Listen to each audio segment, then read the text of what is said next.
Si la cybersécurité n'est pas un jeu, elle emprunte de nombreuses notions au sport collectif. Elle nécessite des talents et compétences individuelles, mais également une intelligence collective. Elle suppose de s'adapter en permanence à un environnement dynamique. Stratégie, tactique et combinaison de jeux jouent un rôle déterminant. Les attaquants infiltrent vos lignes pour mener les attaques. Utilisateurs, développeurs, administrateurs réseau et systèmes, RSSI, experts cloud, tous ces acteurs doivent donc coopérer pour une cybersécurité efficace. De même que les États et autorités nationales, dans cet espace numérique qui ne connaît pas de frontières. Le terrain cyber est en effet mouvant et brumeux, ce qui donne à l'attaquant l'avantage de la surprise et de l'anonymat. Et contrairement au sport, il n'y a pas d'arbitre et aucune règle du jeu universellement reconnue. Comment renforcer la coopération entre les acteurs? Comment susciter l'adhésion et l'esprit d'équipe? Quels enseignements tirer des sports d'équipe?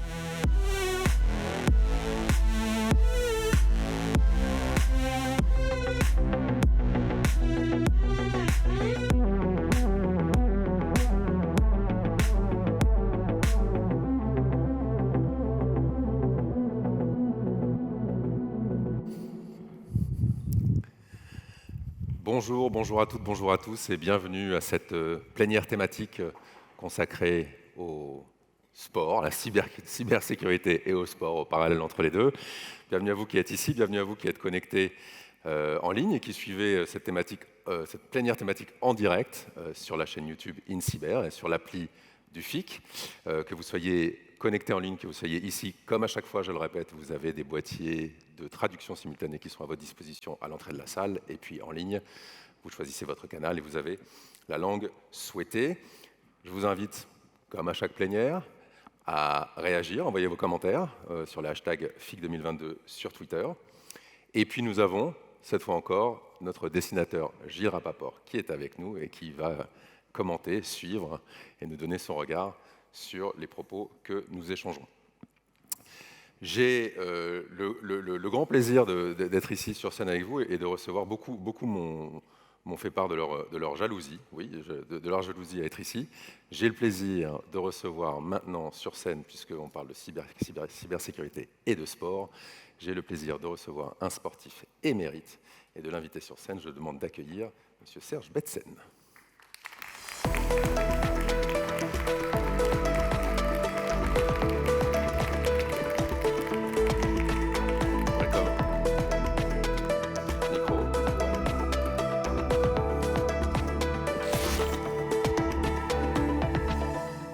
Dire qu'ils étaient nombreux à vouloir être à ma place. Serge, est-il besoin de vous présenter? Pour les rares personnes qui ne vous connaissent pas, je vais quand même vous présenter. Vous êtes aujourd'hui entraîneur de rugby, vous entraînez la défense du club de Rouen. Oui, tout à fait. Pour les gens de ma génération qui vous ont connu et qui ont connu toutes les émotions que vous avez fait vivre avec le Biarritz Olympique, avec l'équipe de France, vous avez gagné le Grand Chelem 2 fois, 2002-2004. Tout à fait. Voilà. Et puis vous représentez, vous êtes vraiment la représentation de la défense. Hein. Vous êtes l'image du défenseur avec des surnoms. Il y en a eu plein. Moi, je vous connaissais comme la faucheuse. Hein, voilà, c'est. Ça fait peur, ça, non? Ça fait un peu peur, et pourtant, c'était un titre honorifique, et je vous avoue que on vous l'envie, vous le méritiez largement. On parle de cybersécurité et des parallèles avec le sport. Vous nous avez montré ce que c'était que la défense, vous l'avez illustré, vous l'avez incarné. Vous dites toujours, enfin vous avez entendu dire que le rugby, c'est le meilleur sport du monde. Pourquoi? Bonjour à tous. Mais c'est vrai que le rugby m'a fait découvrir mon caractère, m'a fait découvrir l'esprit d'équipe. Et je dis souvent que le rugby est un des meilleurs sports au monde pour le fait que chaque personne a une place dans l'équipe et justement grâce à ses numéros et ses positions, ses actions se rapprochent et se complètent et on est quelque part un individu au service du collectif. Pour que ce collectif puisse avancer, il faut qu'on apporte sa pierre à l'édifice et qu'on puisse collaborer pour qu'ensemble on puisse aller plus loin et gagner. Donc pour moi le sport collectif de combat le plus extraordinaire au monde. Pourquoi est-ce que l'équipe de France gagne aujourd'hui? L'équipe de France gagne pour pour 3 raisons. La première, c'est que la fédération, les clubs, deuxième raison, et les joueurs. Donc 3 piliers qui ont permis aujourd'hui de pouvoir se communiquer, collaborer pour justement essayer de pérenniser les actions. Et c'est vrai qu'aujourd'hui, on salue le travail qui a été fait par Bernard Laporte en tant que président de la fédération, mais dans l'idée que grâce au travail avec les clubs, ils ont réussi à réunir les forces, en fait, parce que dans ma génération, le joueur que j'étais était frustré de voir effectivement une forme de guéguerre intestinale entre la fédération et les clubs. Et aujourd'hui, ils ont réussi à trouver un terrain d'entente pour qu'il y ait la même vision. C'est-à-dire que quand l'équipe de France gagne, c'est le rugby français dans son entièreté qui gagne. Et surtout, c'est les joueurs qui prennent plaisir à être entre les deux, entre les clubs et la fédération. Là, on peut faire le parallèle avec toute l'industrie, hein, tout le paysage de la cybersécurité, les acteurs, les entreprises privées, les entreprises publics, parapublics, les acteurs gouvernementaux, toute la régulation du champ, tous ces acteurs, leur collaboration, vous l'avez dit, collaboration, communication sont des thèmes qu'on entend beaucoup, on a beaucoup entendu, sont indispensables pour permettre de faire émerger des champions, des vainqueurs. Oui, tout à fait. C'est vrai que le travail qu'a initié Bernard Laporte, mais surtout après Fabien Galtier, il y a vraiment le besoin de pouvoir rentrer dans les clubs et de solliciter les joueurs dans les clubs. Il a réussi à transmettre des messages positifs, constructifs, qui permettent aux clubs de libérer les joueurs de manière régulière et leur permettre aussi d'avoir des temps de repos véridiques qui leur permettent de récupérer et d'être plus efficaces par la suite. Et aujourd'hui, Fabien Galtier a continuellement recruté à peu près 45 joueurs. Et ces 45 joueurs viennent et repartent en équipe de France et repartent en club sans aucune, maintenant, on n'entend plus trop comment dire, sur les journaux des mots qui sont en train de critiquer finalement le travail qui est fait en équipe de France. Donc il y a une forme de complémentarité dans ces actions et c'est ça qui est positif, je pense. Ouais, tout le discours a changé autour de l'équipe de France et de la place et de la collaboration entre les clubs et la mise à disposition des joueurs pour les clubs. D'ailleurs, il y a un autre parallèle, on est au Forum international de la cybersécurité. Le responsable patron de la défense de l'équipe de France n'est pas français. Fabien Galtier a été chercher le spécialiste, a été chercher l'appui dont il avait besoin pour diriger sa défense. Et on l'a entendu ce matin, on l'a entendu hier, toute la collaboration entre des acteurs publics et privés, entre des acteurs de différents pays européens, entre les organismes publics, gouvernementaux européens, toute la collaboration qui se met en place et qui est nécessaire pour faire émerger des champions et gagner. Vous incarnez la défense, hein, pour nous, enfin pour nous, j'ai envie de dire pour ma génération, mais même beaucoup plus largement, mais vous incarnez vraiment la défense au rugby. L'image du défenseur dans mon esprit est gravée, c'est vous. Je peux vous dire à quel point je suis content d'être ici. Quelles sont les valeurs qu'il faut développer pour une bonne défense ? C'est vrai que juste pour la petite anecdote, j'ai commencé à jouer au rugby à l'âge de 12 ans à Clichy-la-Garenne et mon premier entraînement de rugby, ça a été le plaquage. J'ai dit souvent que c'est une fille qui m'a appris à plaquer et la quintessence du plaquage et l'individu au service du collectif et d'amener cette idée de sacrifice pour soi, pour que l'équipe puisse avancer. Donc les valeurs de la défense, quelque part, c'est d'être respectueux des règles. C'est vrai que moi, aujourd'hui, en tant qu'entraîneur de la défense, on met des stratégies en place. Il faut que chaque joueur puisse avoir respecté la structure défensive que mon équipe met en place. Derrière, il y a l'idée d'avoir une forme d'ambition, de pouvoir constamment être debout, se relever pour pouvoir plaquer, se relever et essayer de garder cette continuité dans la défense. Et puis derrière, il y a l'esprit, pour moi, de famille qui permet de se dire que même si il y a eu une erreur, c'est pas grave, on repart. C'est un petit peu comme l'esprit, pour moi du lion, où le taux de réussite pour un lion est un taux de réussite très très bas de 35 à 40%, mais c'est sa capacité à repartir un peu pour justement ne rien lâcher, cette mentalité de toujours continuer à se battre alors qu'on se dit, on pense que tout est fini. La clé pour anticiper et gagner un match ou une bataille, c'est de connaître le terrain, c'est de connaître l'environnement, c'est aussi de connaître l'adversaire. Comment est-ce qu'on fait pour développer la connaissance de l'ensemble de ces paramètres, le terrain, l'adversaire? Je pense qu'il y a quand même dans mon passé des choses qui m'ont permis de justement découvrir une région, découvrir un pays. C'est vrai que je suis né au Cameroun, j'ai quitté le Cameroun à 9 ans pour aller en France, découvert le rugby à Clichy-la-Garenne, quitté Clichy pour aller au Pays Basque, à Biarritz, où j'ai joué 17 ans. Et puis j'ai fini ma carrière en Angleterre avec les London Wasps. À chaque fois, j'ai eu envie d'être en relation avec les autres. C'est pour ça que je dis souvent que le rugby m'a fait ouvrir des champs du possible, aller vers l'autre que je ne connais pas pour pouvoir justement essayer de comprendre ce qu'il fait, comment il le fait, pour justement m'approprier quelque chose et aller plus loin dans ma démarche de développement. Je pense que cette valeur d'ouverture est importante et aujourd'hui, vous vivez dans les mondes qui changent et qui se développent de plus en plus. Il faut être capable de prendre un peu de recul et se dire, ben, tiens, ça, je ne sais pas faire. Et je me suis souvent dit que le rugby, je ne l'ai pas connu par rapport à mon passé, je l'ai connu par rapport aux gens qui m'entouraient et ceux qui m'ont permis d'aller encore plus loin parce que je me suis servi de leur expérience et de leurs compétences. Donc, c'est important de pouvoir être ouvert et aller vers les autres. Derrière, j'ai quitté la région parisienne à l'âge de 17 ans pour aller à Biarritz. C'est vrai que j'ai découvert une culture basque qui était complètement différente de la mienne en région parisienne.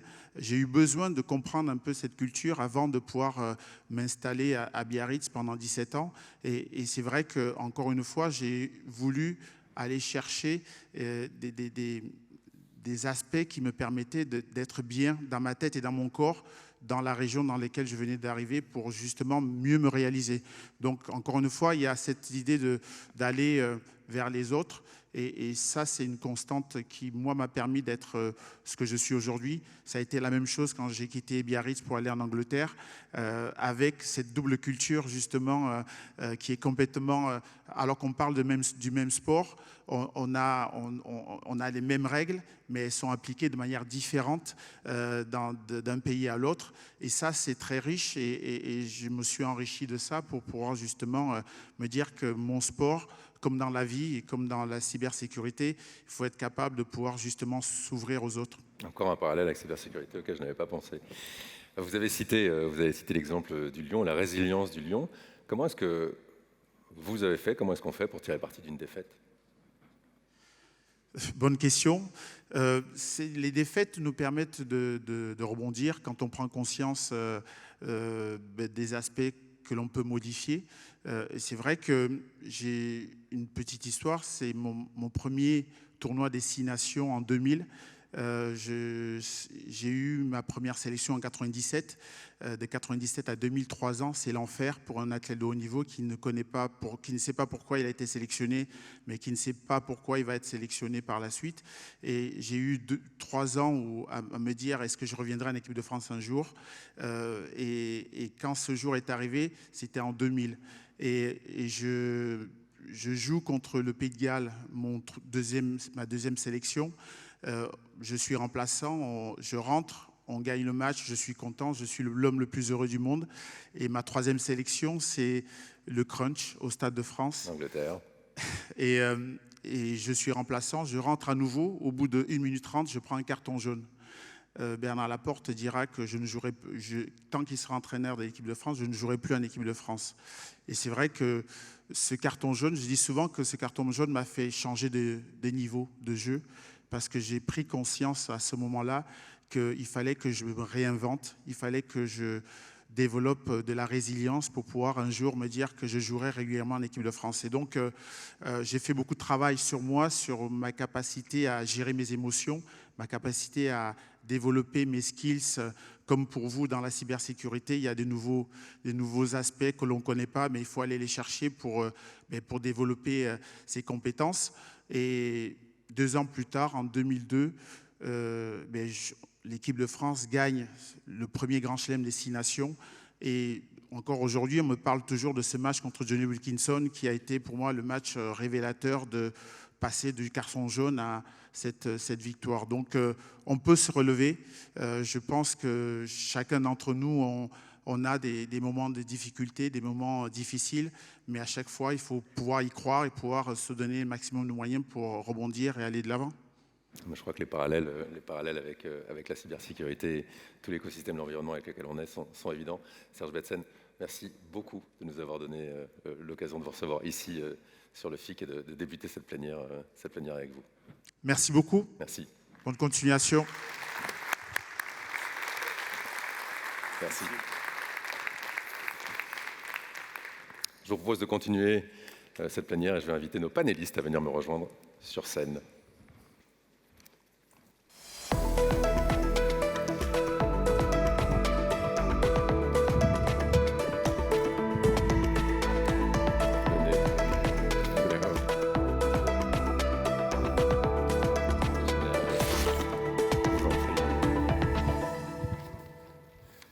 Messieurs, bonjour, merci beaucoup d'être avec nous.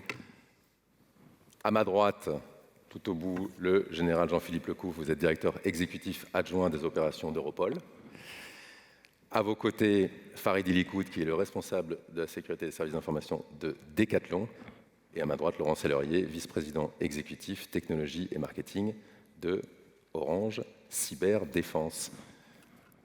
Un mot, je ne sais pas si vous étiez aussi content ou ému que moi de rencontrer Serge Betsen et de l'entendre. Génial, hein. Génial. Enfin, moi, j'étais ravi de retrouver Serge Betsen. On a à peu près le même âge, donc c'était Ouais. des grands moments de rugby, des grands moments d'équipe de France. Donc, merci Serge. Un grand merci. Ravi d'entendre Serge. Peut-être pour résumer, en fait, moi, ça m'a fait écho au JO de Tokyo. Le maître mot, c'était faster, higher, stronger, together. Et donc, voilà, il a incarné ce slogan en quelques minutes. Ben, moi aussi, merci Serge pour ces quelques mots vraiment intéressants. Évidemment, ça nous parle. Bon, moi, je suis fan de rugby en plus, mais ça me parle. J'ai envie de dire que dans la cybersécurité en général, et effectivement, le parallèle avec la défense que vous avez fait était très juste. On est dans le plaquage, en particulier à Europol. Le but, c'est de plaquer les attaquants adverses et d'éviter qu'ils se relèvent, même si ce n'est pas toujours le cas. Mais nous, en tout cas, on se relève toujours pour essayer de les contrarier dans leurs actions. Et puis, le parallèle du rugby m'a aussi fait penser, dans le travail qu'on fait à Europol, aux équipes de Barbarians. Je ne sais pas si Serge en a fait partie, j'imagine que oui. Où on essaye de mettre ensemble en fait, des joueurs qui viennent d'équipes différentes pour les faire travailler ensemble. Vous avez raison, Barbarians aussi, j'avais oublié de mentionner les WASP, évidemment. La dimension humaine, avec Serge Betsen, on l'a souligné, la dimension humaine est au centre de tout sport d'équipe. La cybersécurité, c'est un sport d'équipe, elle nécessite non seulement les talents individuels, mais aussi l'intelligence collective. Serge Betsen en a parlé. Quel leadership pour structurer et piloter cette intelligence collective? Quels enseignements est-ce qu'on peut tirer du rôle de l'entraîneur ou du rôle de capitaine quand on parle de cybersécurité d'un sport d'équipe? Moi, je crois qu'il y a une notion qui est absolument fondamentale, et en tout cas chez Orange Cyberdéfense, on commence par cela, c'est des valeurs communes. Dans notre entreprise, la valeur commune, c'est construire une société numérique plus sûre. Et ça, c'est un ciment qui est absolument fédérateur et à l'origine de tout. Et ça nous permet de tenir dans l'endurance, parce que la cybersécurité, c'est pas un match de 2 fois 45 minutes, c'est vraiment un sport d'endurance. On a un fauteuil ici, hein, c'est 2 fois 40 en rugby. 2 fois 40, pardon. Donc 2 fois 40, et la cybersécurité, c'est véritablement un sport d'endurance. Et c'est parfois un peu dur de tenir, de rester vigilant. Et avoir des valeurs communes, ça vous donne ce petit supplément d'âme qui vous permet de tenir. Surtout qu'en cybersécurité, il n'y a pas de tribune, il n'y a pas de spectateurs pour vous aider. Donc il faut tenir avec le collectif, avec les gens avec lesquels vous êtes autour. Et donc ça, c'est peut-être quelque chose sur lequel l'ensemble de la communauté cyber peut progresser, c'est la reconnaissance de tous ces gens qui, dans l'ombre, au quotidien, assurent la sécurité des entreprises. Et deuxième chose, c'est développer chez eux l'esprit de gagne. Souvent, quand on est dans la cyber, on connaît bien les défaites. Les défaites, c'est quand une attaque réussit. Et ça, tout le monde en parle. Par contre, on ne célèbre pas toutes les attaques que l'on a réussi à stopper. Et donc, chez Orange Cyberdéfense, mais j'imagine dans beaucoup d'autres entreprises, on essaye de développer cet esprit de gagne. Voilà, on a réussi à stopper cette attaque, bravo, c'est pour ça qu'on est là, et c'est une véritable réussite collective. Je vais compléter, merci Laurent, je me retrouve beaucoup dans ce que tu as dit. Je ne peux pas faire l'impasse sur les valeurs en fait, autour de Decathlon. Decathlon, c'est une entreprise de sport pour les sportifs et les non-sportifs. On veut prendre soin de la planète, donc on veut prendre soin de l'ensemble de nos activités. La cybersécurité reste un métier incompris. Donc pour moi, le rôle du leader dans nos métiers, c'est d'abord effectivement poser sa vision, la traduire en stratégie, en objectif, et gagner la confiance en fait, de ses pairs, que ce soit nos clients finaux, nos clients internes, et aussi et surtout nos femmes et nos hommes qui font le métier au quotidien. Donc oui, il faut savoir sermonner, il faut savoir jouer l'arbitre, il faut savoir challenger, il faut remettre en question, il faut challenger aussi les règles, il faut passer en attaque, il faut passer en défense, il faut être très bon sur son coup droit, sur son revers. Donc il faut savoir en fait manier différentes matières de différents sports. Et puis surtout, en fait, lorsqu'on parle de sport collectif, c'est aussi ses actionnaires, c'est aussi la confiance de nos dirigeants, et la confiance en fait de toutes les parties. De ma jeune carrière, je pense qu'il n'y a que la cybersécurité qui est aussi cross dans les entreprises. Et donc on se doit vraiment de parler à toutes les parties prenantes, gagner leur confiance, démontrer nos résultats. Et effectivement, il y a des défaites, il faut les accepter, il faut en apprendre, il faut en tirer les leçons. Et surtout réinsuffler en fait un souffle et de l'énergie à nos équipes lorsqu'elles n'en ont plus. C'est fondamental. Vous voulez réagir ? Oui, enfin sur le leadership, je pense que c'est vraiment important parce qu'on est sur des sujets qui peuvent être, mal compris, mal interprétés, qui peuvent relever de sujets de spécialistes alors qu'en fait, tout le monde est touché. On voit les cybercriminels s'attaquer à tout le monde. Enfin, je pense que personne n'est épargné. Tout le monde a déjà reçu un mail frauduleux. Tout le monde a déjà eu des tentatives. Certains peut-être ont été victimes. Donc, c'est vraiment important dans ce domaine-là comme dans d'autres, je dirais, de monter en ligne et de se dire, voilà, il y a un sujet sur lequel on doit faire face tous ensemble. Chacun à sa place. Comme disait Serge pour la défense, voilà, il y a un rôle pour chacun dans une équipe de rugby, mais en même temps, le rôle de chacun, le sacrifice, je dirais qu'on va faire à un moment, il va servir à tout le monde. Et ça, à un moment, il faut quelqu'un pour être capable de le dire et de mettre en lumière le fait que les actions en fait, de chaque individu, de chaque entité, servent tous les autres. Farid, je reviens à vous. Concrètement, comment est-ce qu'on organise l'intelligence collective au sein de son équipe et puis quelle équipe, quel profil, quelle mission est-ce qu'on leur donne? Comment est-ce que vous structurez cela? Alors moi, j'aime les gens qui ont de l'envie. Voilà. Ça se résume à un mot, alors je suis un peu caricatural et un peu trivial, l'envie et avoir une tête bien faite. On a un vrai déficit de compétences, on a trop tardé à former en fait au métier du cyber, qui effectivement était incompris. Et aujourd'hui, on le paye, donc c'est extrêmement compliqué. Chez nous, alors, j'ai toujours cru, pas que chez Decathlon, mais diversité, inclusivité, et investir en fait sur nos jeunes, aller les chercher dans les écoles, proposer des stages, les coacher, les mentorer. Moi, c'est ce qui m'anime au quotidien, c'est vraiment l'état d'esprit aussi de l'entreprise, qui est vraiment de recueillir des jeunes pousses et puis vraiment les faire grandir. Et puis ensuite, des profils très variés. Il faut savoir, je pense, effectivement avoir des gens qui sont très bons dans l'intellect, dans le rédactionnel, dans le forensique, dans la recherche, dans effectivement avoir cette capacité aussi à créer du lien avec le monde du business. Le cyber est trop résumé, je pense à un volet IT, technique, et pourtant voilà, il y a énormément de métiers passionnants dans notre verticale. Et le rôle du leader, en fait, c'est un chef d'orchestre. C'est essayer de détecter vraiment le meilleur de chacun, l'exploiter au maximum, et aussi travailler les zones de faiblesse de toute une organisation. Ouais, j'y crois fortement. On dit souvent que c'est la collaboration entre les défenseurs qui permet de compenser l'asymétrie entre l'attaque et la défense. Mais les défenseurs en cybersécurité, est-ce qu'ils peuvent avoir l'avantage sur les attaquants? Et si oui, comment? Alors effectivement, quand je me rappelle de mes cours de l'école de guerre il y a quelques années, normalement le rapport entre défenseurs et attaquants est de 1/6 au profit du défenseur. Donc un défenseur face à 6 attaquants. Dans le domaine numérique, on est plutôt à l'inverse. Et on peut se demander pourquoi, et la réponse au pourquoi nous donnera peut-être les pistes pour renverser ce rapport de force. Moi, je crois qu'il y a 3 éléments qui me semblent importants pour tenter de faire basculer ce rapport de force. Le premier, c'est la connaissance de la menace.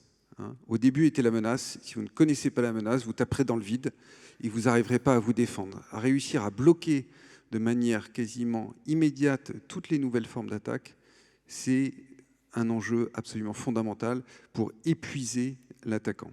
Deuxième aspect, c'est l'innovation. Si vous êtes statique, vous êtes contourné. Donc il faut en permanence changer votre terrain de jeu IT, changer vos méthodes, changer vos outils, ne serait-ce que pour rendre le travail de l'attaquant plus dur. Dans le domaine militaire, on appelle ça le principe d'activité. Troisième élément, c'est l'esprit de défense. Et on le voit dans l'actualité géopolitique, les Ukrainiens y tiennent parce qu'il y a un esprit de défense. Cet esprit de défense, il me semble qu'il est présent dans les équipes en charge de la sécurité dans les entreprises. Est-il vraiment présent chez tous les utilisateurs? Or, il devrait. Nos statistiques nous montrent que 80% des attaques que l'on voit, on en a traité plus de 100 000 l'année dernière, 80% des attaques que l'on voit, il y a l'utilisateur qui est dans la kill chain, de manière consciente ou inconsciente, mais il fait partie du système de défense. Donc il doit être également animé par un esprit de défense. Voilà, c'est 3 pistes que je vous partage pour essayer de contrebalancer ce rapport de force a priori défavorable entre les attaquants et les défenseurs. Moi, je voudrais aller un peu plus sur la deuxième piste, que c'est la connaissance de son environnement, parce que la différence du sport, l'environnement en cybersécurité, il est mouvant, il est mal défini, et puis il évolue en permanence. Comment est-ce qu'on travaille justement la connaissance de son environnement, la connaissance du terrain? Comment est-ce qu'on aborde cette problématique? Alors, bien sûr, il y a les méthodes traditionnelles d'audit. Je crois que ce qui est intéressant aujourd'hui, c'est que maintenant, il y a des outils automatisés qui vous permettent de cartographier votre IT et de maintenir cette cartographie. Il y avait un grand cartographe, Lacoste, qui disait « La géographie, au début, ça sert à faire la guerre ». Gardons ça en tête, aux DSI qui sont dans la salle. La cartographie de vos systèmes, ça vous permet de faire la guerre, ça vous permet de vous défendre. Peut-être pour compléter, merci Laurent. Justement, c'est parce qu'on connaît mal notre terrain de jeu, je pense que notre métier est hyper passionnant. Bien sûr, ça apporte de la complexité, de la difficulté. Mais alors, pour reprendre un mot que Serge a utilisé, c'est travailler aussi notre niveau de résilience. L'attaque va arriver. Sommes-nous prêts à l'encaisser? Et jusqu'où, en fait, cette attaque va venir nous atteindre? Donc, effectivement, aujourd'hui, on le voit, il n'y a pas d'entreprise publique, parapublique, ONG, etc., qui n'est pas attaquée. Donc, admettons définitivement ce fait, mais ayons notre capacité de résilience et de reconstruire nos infrastructures pour rendre le service au plus rapidement possible. Et anticiper. Juste un petit mot là-dessus. D'abord, pour rebondir sur ce que vous disiez, qui est vraiment important sur la qualité des hommes et des femmes qu'on peut recruter dans ce domaine-là. Moi, ce qui me frappe beaucoup dans ce domaine-là, moi qui ai déjà un petit peu d'expérience dans le métier, c'est qu'en fait, c'est les plus jeunes qui m'apprennent. Donc c'est une opportunité extraordinaire pour la jeunesse, en fait, parce qu'ils viennent sur des domaines où en fait, même si on est très bon techniquement, etc., en fait, on apprend toujours des plus jeunes. Donc c'est un renversement intéressant quand même par rapport à d'autres domaines ou à d'autres métiers où c'est les plus anciens qui apprennent aux plus jeunes. Là, on est vraiment dans un domaine, et c'est toujours le cas, même si ce n'est pas récent, le phénomène. Donc, je pense que ça, c'est quelque chose que vous avez souligné, et que, moi, qui me frappe beaucoup, comment vous aviez Paul-Alexandre Gillot, qui était là juste avant, qui est un jeune officier de gendarmerie, voilà, qui est bien plus jeune que moi, mais qui m'a appris beaucoup de choses dans ce domaine-là. C'était le premier point. Sur la défense, ce que je voulais dire aussi, c'est que, en fait, la défense, c'est toujours un travail ingrat. Dans le sport, mais pas que dans le sport. C'est-à-dire, c'est faire de la prévention, c'est aligner toute une série de mesures, c'est essayer de convaincre des gens, c'est une vigilance de tous les instants, c'est un travail qui est assez ingrat, qui se fait dans l'ombre, contrairement, je dirais, à d'autres travails qui vous permettent de briller.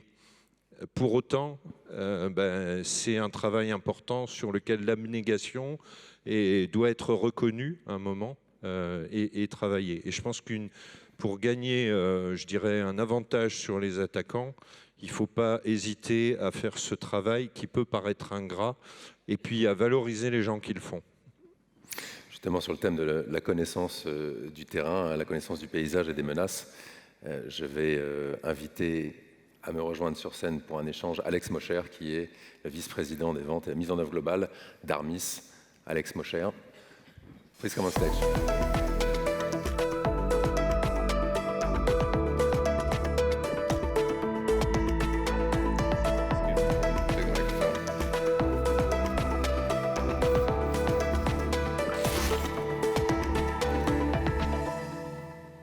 Switching to English here. Thank you for being with us.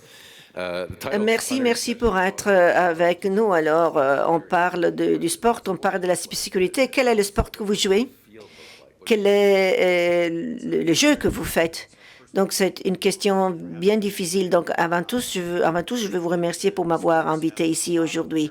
Alors, le sport a beaucoup de parallèles, de similarités avec ce qu'on fait dans le monde de la cybersécurité. Et pour les dernières 25 années, j'ai joué des rôles différents, des jeux différents tous les temps.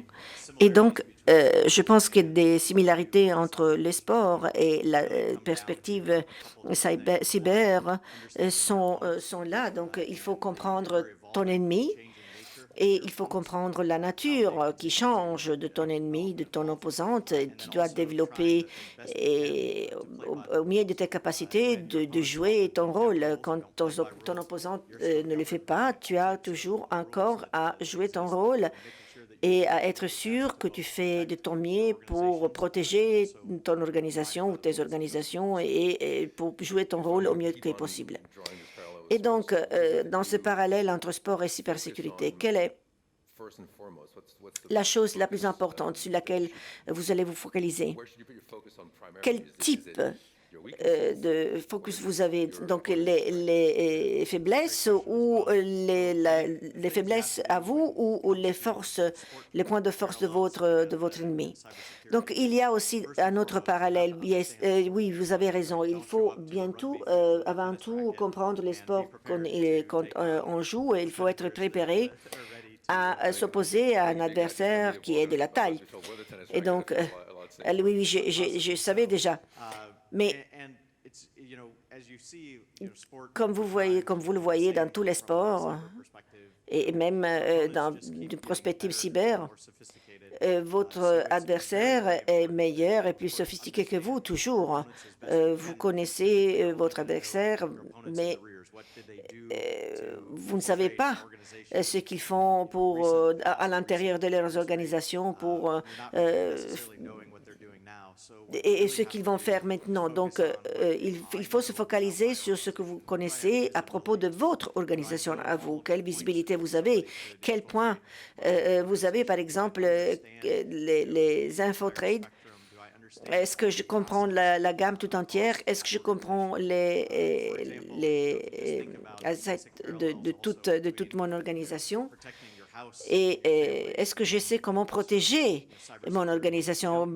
Quelquefois, on sait comment protéger sa famille, mais on a toutes les possibilités de fenêtres très épaisses et de portes de sécurité, mais on n'arrive pas à protéger sa propre famille. Et le même est valable pour les hackers. Et donc, il est vraiment important de connaître le sport qu'on joue et les règles du jeu. On parle de résilience, qui est un élément clé pour... Tu as dit que ça a été l'élément clé des passées 25 années, mais quel est l'élément qui fait la différence, qui pourrait ne pas avoir eu lieu maintenant, mais qu'on peut anticiper, et pour lequel il faut se préparer, et pour lequel les organisations doivent se préparer en attendant la guerre et les attaques? Avant tout, la première chose, c'est de comprendre ce qui se passe. La cybersécurité, tout au long de ma carrière, a été vraiment réactionnaire. On a fait des réactions, on a réagi à des choses qui se passaient. Donc, à l'intérieur de l'organisation ou à l'extérieur de l'organisation. Donc, cette approche, c'était une approche où on venait après quelque chose. Donc, on avait un problème et on essayait de résoudre le problème. Et donc, il faut faire attention à être un peu plus proactif dans la cybersécurité. Cela signifie que il faut avoir une vision complète de toute la gamme, de tout ce qui se passe à l'intérieur de votre organisation. Les organisations, ça change très rapidement. Les outils de l'organisation changent rapidement. Et même la gestion des données, tout cela s'évolue d'une manière très rapide. Et donc, il faut avoir tout sous contrôle, il faut avoir la vision de toute la gamme pour savoir comment protéger n'importe quelle partie de toute la gamme, n'importe quelle information, parce que tout cela va avoir des résultats. Et donc, dans un domaine qui s'évolue d'une façon rapide et qui va s'évoluer d'une façon rapide dans les prochaines années, il faut être proactif. Donc, la cybersécurité doit arrêter de réagir et commencer à agir avant de réagir, donc être proactif. Donc, on ne fait pas faire face au problème tel qu'il arrive, il faut prévenir le problème. Il faut savoir que le problème va arriver. Il faut avoir la solution avant que le problème ne vienne. Et donc, par exemple, même les logiciels, même les biens sont dans une évolution continue. Les IT, les outils qu'on a sont toujours plus interactifs. Donc, il faut savoir comment les protéger. Et alors, quelle est la pratique commerciale que vous pouvez suggérer, que vous pouvez anticiper être la meilleure? Bon. Et il faudrait avoir une plateforme qui serait à même de fournir visibilité dans toute l'organisation, dans tous les domaines de l'organisation. Donc, c'est la base sur laquelle il faut bâtir. Donc, on a nos clients, on a l'organisation, le type d'organisation de notre organisation, les types d'organisation dans le secteur public. Ils doivent bâtir une base de compréhension pour savoir ce qui se passe dans leur environnement, où sont vos données, où sont vos outils, etc. Et puis, il faut voir aussi, tenir aussi sous l'œil les autres domaines qui s'évoluent, qui peuvent être compliqués et qui peuvent ajouter de la sécurité, mais qui peuvent aussi entraîner des défis. Et chacun ici dans cette salle sait très bien dont je viens de parler. Il faut être proactif, il faut simplifier d'un point de vue de l'utilisateur final aussi. Merci. Merci beaucoup, Michel. Et on a un dessin. La meilleure défense, c'est l'attaque. Je voudrais parler de coopération internationale parce que, évidemment, dans la cybersécurité, ça passe par la coopération des acteurs nationaux et internationaux. Mais parfois, les acteurs étatiques ont des capacités, des ressources, même des objectifs qui diffèrent ou qui divergent. Quels sont les facteurs clés de coopération au niveau international? Alors, la coopération internationale, c'est l'ADN d'Europol. L'agence européenne est même faite uniquement pour ça. Donc, on héberge, par exemple, dans notre quartier général à La Haye, 250 officiers de liaison qui viennent de 50 pays. Donc on est capable, je dirais, d'en parler de façon autorisée. Pour moi, les facteurs clés, c'est d'abord la connaissance mutuelle qui débouche sur la confiance. Parce que la confiance, c'est clé. Je voyais dans la petite phrase qui est parue en ouverture que la confiance, c'était une des clés de la défense. Donc, effectivement, la confiance, c'est vraiment fondamental pour pouvoir s'échanger de l'information. Et c'est ce que Europol essaye de créer avec tous les acteurs, pas seulement européens, mais les acteurs aussi de l'autre côté de l'Atlantique et tous ceux de bonne volonté qui veulent échanger de l'information avec Europol. Le partage d'informations, évidemment, est clé. La coordination des actions, parce qu'en particulier en matière de lutte contre la cybercriminalité, si on ne se coordonne pas, comme on est sur un phénomène qui est réellement international, si on ne se coordonne pas, on risque de dupliquer dans certains domaines ou alors de laisser des trous dans le dispositif. Et puis le partenariat. Si je pouvais résumer, en fait, pour nous, notre métier, c'est de mettre les gens autour de la table et d'essayer de casser les silos. J'en vois trois fondamentaux sur lesquels je veux juste mettre l'accent. C'est casser les silos entre les pays, donc c'est la coopération internationale. C'est casser les silos entre les métiers, parce que le métier du law enforcement ou du travail de police, il peut parler au métier de la cybersécurité, au métier de la cyberdéfense. Il doit parler. D'ailleurs, en rugby, je pense qu'avant les matchs, on étudie les attaques de l'adversaire et les combinaisons pour savoir comment on va mettre en place sa défense. Donc on ne peut pas faire de bonne cybersécurité, pour moi, si on ne connaît pas un minimum les attaquants et la façon dont ils procèdent. Et nous, c'est notre sujet de connaître et de détecter les attaquants. Et puis le troisième domaine, c'est la coopération entre le public et le privé. Parce qu'on est sur un sujet qui intéresse tout le monde. Casser les silos, c'est vraiment la chose clé. Et pour ça, il faut créer la confiance. Alors justement, l'absence au niveau international de règles établies, d'arbitres, de capitaines d'équipe, ça pourrait constituer un frein à la confiance et à la coopération. Il commence quand même à y avoir quelques règles, notamment via la Convention de Budapest, avec un deuxième protocole additionnel. Où est-ce qu'on en est justement? Est-ce qu'il y a des avancées? Quels sont aussi les obstacles? Car on voit bien que les États qui sont réticents à appliquer ces règles, même parmi ceux qui se prononcent en faveur des règles.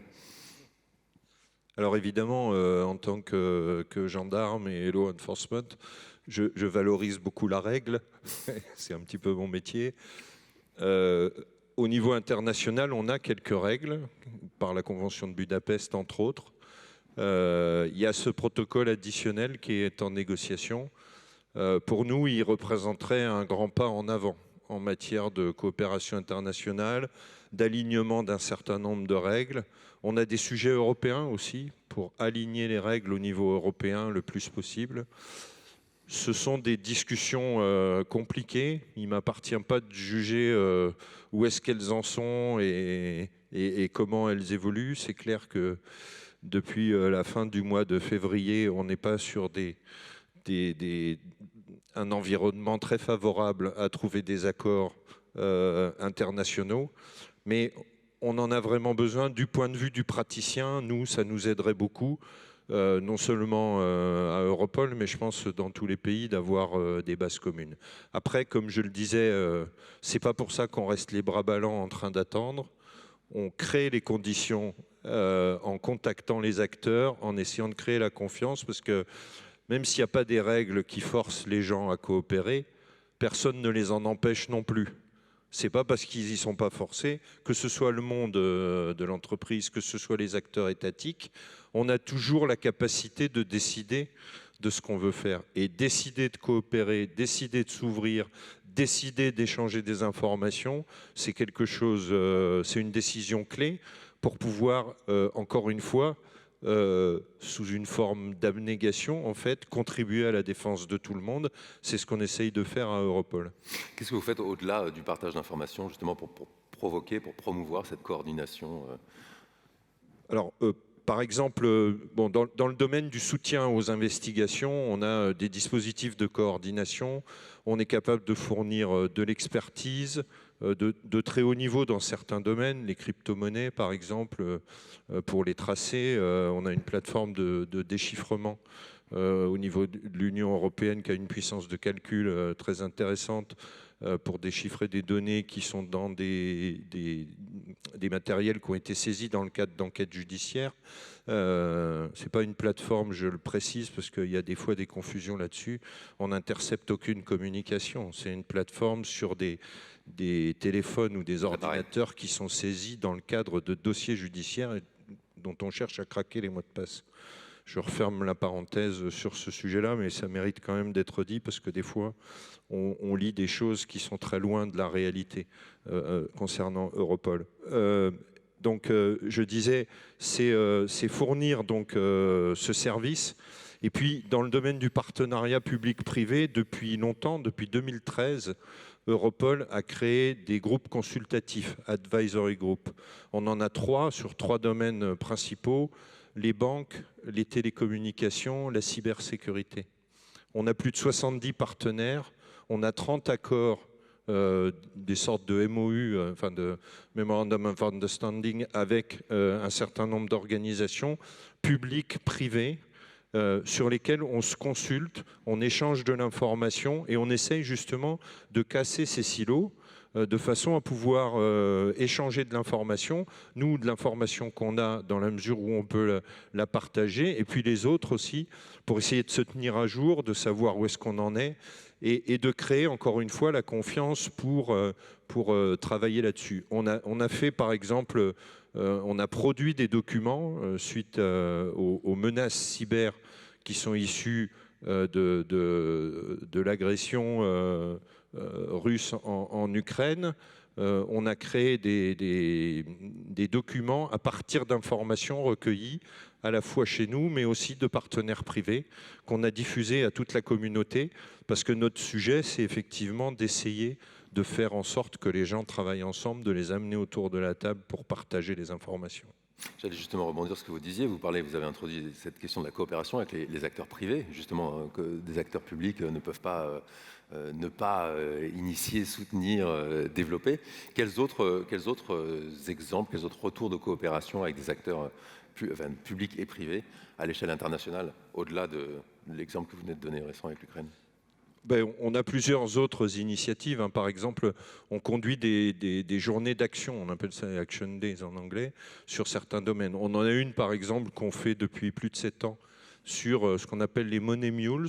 Donc, c'est les gens qui convoient de la monnaie de façon informatique, je dirais, dans le cadre d'escroqueries, etc. Bon, c'est une action, par exemple, sur laquelle on a 400 banques qui ont participé, qui nous ont détecté près de 7000 de ces individus, et pour une somme de 70 millions d'euros. Donc ça, c'est des actions concrètes sur lesquelles le privé et nous, on va coopérer, échanger de l'information de façon à sécuriser mieux les transactions bancaires dans ce cas-là et donner des pistes d'investigation.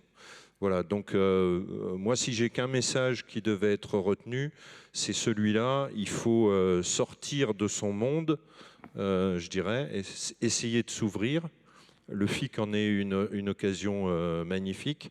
Et puis échanger de l'information utile, parce que l'information qu'on a, elle nous sert à nous, évidemment, mais elle peut servir aux voisins dans un esprit, encore une fois, d'abnégation pour que la ligne de défense reste bien solide.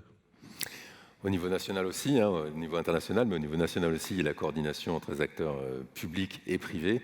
Et pour en parler, je voudrais inviter un des piliers du FIC à me rejoindre sur scène, Michel Vandenberg, le président du campus cyber.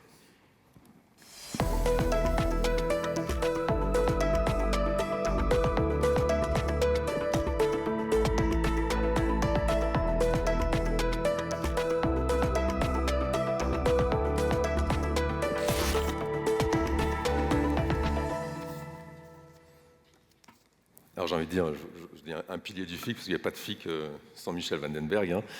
L'an passé, vous étiez ici pour parler du projet du campus cyber. Aujourd'hui, ce n'est plus un projet, c'est une réalité. Il a été inauguré en février dernier en présence du ministre de l'économie Bruno Le Maire. Où est-ce qu'on en est aujourd'hui, campus cyber? Est-ce que vous êtes satisfait du lancement? Moi, je vais faire un peu le rapprochement avec Serge Bensen et le rugby. Voilà, donc l'occasion m'en est donnée. Donc, en fait, on veut créer le Marcoussis de la cybersécurité. Je pense que c'est important, un centre d'entraînement où les 1800 experts en cybersécurité vont pouvoir bénéficier de toutes les dernières technologies pour monter en expertise. Le campus cyber, c'est aussi un état d'esprit. On vient au campus cyber pour partager avec les autres, pour porter le maillot de l'équipe de France de la cybersécurité, sans oublier quand même qu'on est toujours payé par son club et que c'est son club qui fait qu'on puisse participer justement à ces projets. Et s'il y a cette bonne coordination entre les clubs et l'équipe de France, c'est grâce aux présidents de club. Donc je remercie aussi les présidents de club. Voilà. Ce campus aussi, c'est un centre de formation. On a parlé de justement mieux travailler la défense. Donc on va travailler là-dessus, faire à ce qu'on puisse avoir ces groupes de travail pour améliorer notre défense. Le campus cyber, c'est aussi... quand on gagne des compétitions, on est plus attractif. Donc en essayant de gagner justement contre les cyberattaquants, on attirera peut-être un peu plus de jeunes. Le campus cyber, c'est aussi comme le rugby. Au rugby, il y a des piliers. On a besoin de ces piliers, les gros qu'on appelle. Donc on les a. On a Atos, on a Capgemini, etc. On en a plein. Et on a besoin aussi d'une charnière, d'un 9 et un 10. Voilà, avec l'ANSSI, avec les équipes du ComCyber, on est là pour créer cette charnière. Voilà, il y a plein comme ça de rapprochements qu'on peut faire entre les deux. Et puis à la fin, dans le sport, on a besoin de grands événements. Et le campus cyber a accueilli de grands événements. On a eu la PFUE, on a eu un hackathon. On va annoncer le PEPR, bien sûr, très rapidement. Voilà, donc tout ça fait qu'il y a beaucoup de rapprochements entre ce qu'on essaye de faire et que vraiment le campus cyber, c'est le lieu pour qu'on crée cette équipe de France de la cybersécurité. Plus on parle de cyber, hein, plus les rapprochements avec le sport, et plus on parle de rapprochement avec le sport, plus on en trouve. Hein, d'autant plus remarquable que vous êtes volleyeur. Hein, donc c'est... longtemps. Je disais que le campus cyber avait été inauguré en février, quelques jours avant le déclenchement des événements en Ukraine. On s'attendait à ce que le front se porte aussi beaucoup sur le terrain du cyber, l'affrontement entre la Russie et l'Ukraine. C'est une validation supplémentaire du campus cyber qui est un atout, mais que vous présentez comme un outil de dissuasion. Qu'est-ce que le contexte actuel vous a amené à ajuster, à réorienter, ou est-ce que ça vous a conforté, confirmé dans les choix et la direction que vous donnez au campus cyber ? Le but du campus, c'est de partager pour moins subir. Voilà. Donc, ce qu'on a fait extrêmement rapidement, c'est quand il y a eu le début de la guerre, parce que voilà, c'est une guerre, on a demandé au patron du ComCyber, à Guillaume Poupard, de venir, de rassembler les acteurs nationaux, et ensemble, on a partagé justement qu'est-ce qu'on voit réellement en termes de cyberattaques. On en a cité quelques-unes ce matin. Après, en termes d'attaque numérique, il ne s'est pas passé grand-chose quand même, mais on s'est dit, voilà, autant être informé. Donc la première chose qu'on a faite, c'est qu'on a créé une base de données dans laquelle on partage tous ensemble tout ce qu'on voit, tout ce qu'on apprend, tout ce qu'on peut tirer comme savoir-faire, justement, de cette crise qui se passe aujourd'hui pour pouvoir mieux partager. Voilà, c'est ça l'objectif du campus. C'est quand on veut donner de la visibilité aux entreprises, mais quand des sujets un peu importants comme celui-là, on se retourne un peu, on se retourne en vase clos et on partage justement avec les initiés pour savoir voilà, comment on doit mettre en place son comportement. Cette guerre, elle va durer. On ne peut pas avoir des équipes qui sont en crise permanente et rester en raid comme ça, alerte tout le temps. Donc c'est un peu tout ça qu'on essaie de partager avec nos membres. Communiquer, collaborer, on ne le répétera jamais assez. Bon, maintenant, le campus cyber, la dynamique est en marche. Hein. L'histoire est lancée, la coopération entre les acteurs du cyber et le campus cyber, elle plus que se met en place. Hein. Elle est maintenant en fonctionnement. À quoi est-ce que vous attelez maintenant? Sur quoi est-ce que vous portez votre attention au campus cyber maintenant que cette phase de lancement est presque derrière vous? Bon, on a deux grands projets. Le premier projet, c'est l'attractivité. Voilà, je pense qu'on a beaucoup parlé pendant cette session de FIC de pénurie de talent. Et quand on se retourne et qu'on interroge et qu'on sort un peu du contexte de la cybersécurité, quand on est à l'intérieur de nous-mêmes, on se dit, voilà, effectivement, c'est bien payé, c'est un marché qui est en forte croissance, etc., etc. Mais nous, on a interrogé les jeunes qui suivent des formations numériques à Paris, par exemple. Il y en a 15 000 qui le font. On leur dit, est-ce que vous avez envie de venir travailler dans la cybersécurité? Moins de 300 sont attirés par notre métier. Pourtant, on a plein de qualités. Quand on interroge les femmes, justement, qui suivent des formations numériques, c'était moins de 20. Voilà. Donc, il faut arrêter de penser que, naturellement, les jeunes vont être attirés par notre métier. Il faut qu'on change l'image de la cybersécurité.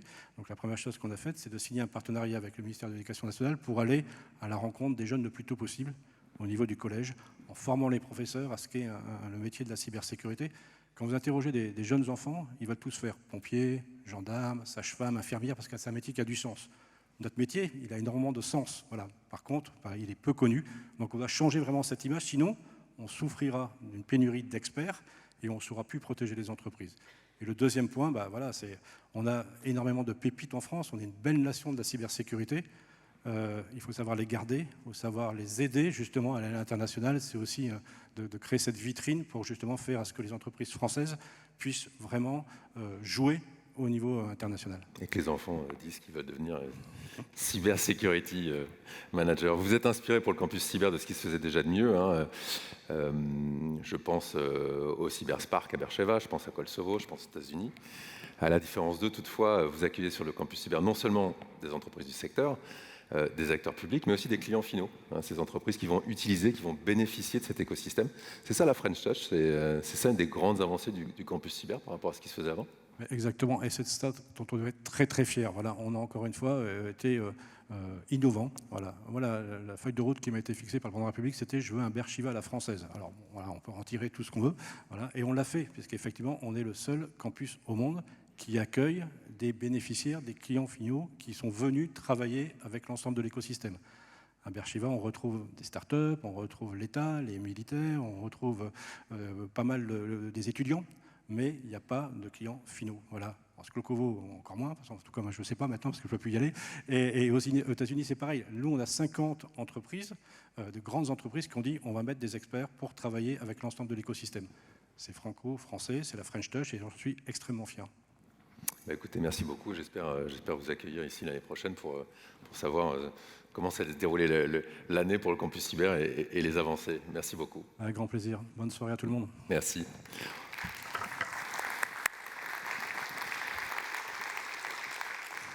On a parlé de la France, hein, on a parlé de Bercheva, on a parlé des États-Unis, mais il y a d'autres pays aussi ont adopté un modèle comme celui-là, parallèle, semblable en quelques points, et notamment en Ukraine, avec le projet Unicity. Et je vous propose de regarder un sujet vidéo à ce sujet.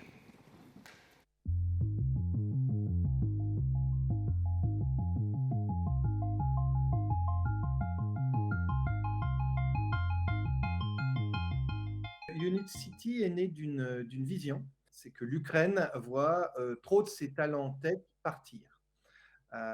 Et que pour retenir ces talents, une des choses à faire, c'est de créer un écosystème. Ils ont accès à des ressources qui leur notamment permettent de monter des entreprises, des startups.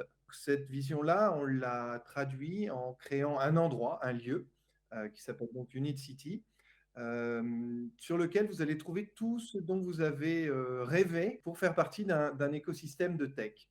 Alors, on a fait beaucoup d'études. Moi, je viens de Silicon Valley. On s'est baladé. On est allé en Chine, on est allé en Israël, on est allé en Europe. On a visité Station F. On a regardé ce qui marchait, on a regardé ce qui marchait moins.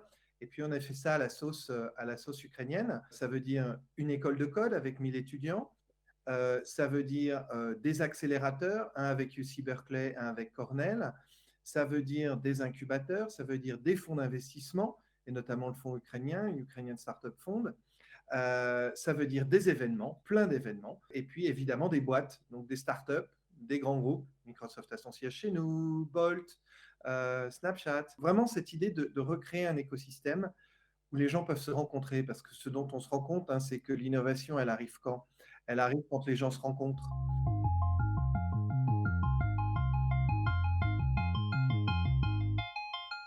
On est un projet entièrement privé. On n'a aucune subvention gouvernementale. Alors, on a des financements européens, mais on n'a pas de financement public. On a voulu garder notre entière liberté de manœuvre, on a voulu garder la possibilité d'exécuter notre vision comme on le souhaitait. On a de la chance, on a 25 hectares dans le centre de Kiev, il y aura 30 000 personnes à Unicity, 1 million de mètres carrés, donc c'est Cahors, hein, c'est une petite ville française. Et donc un hôpital, et donc du logement, des écoles, un stade, un hôtel, etc. Évidemment, la liberté, elle a des contraintes, et la contrainte, c'est de trouver le financement et de convaincre.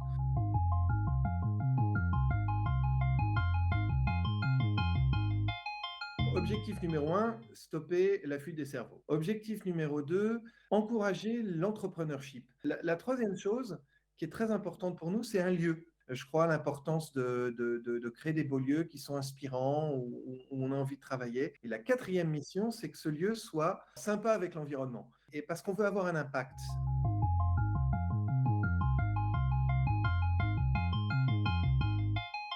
L'innovation arrive par accident et elle n'arrive jamais dans le confort. Elle arrive toujours dans la rencontre. Ça, c'est mon outil principal. Je suis obsédé par ça. Dans tout ce qu'on design, dans tout ce qu'on fait, dans nos événements. C'est comment on force la rencontre. Comment on force. Et de la rencontre naît la collaboration. Alors après, on a tous les outils classiques de la collaboration, les outils, les salles de travail, les salles de design thinking.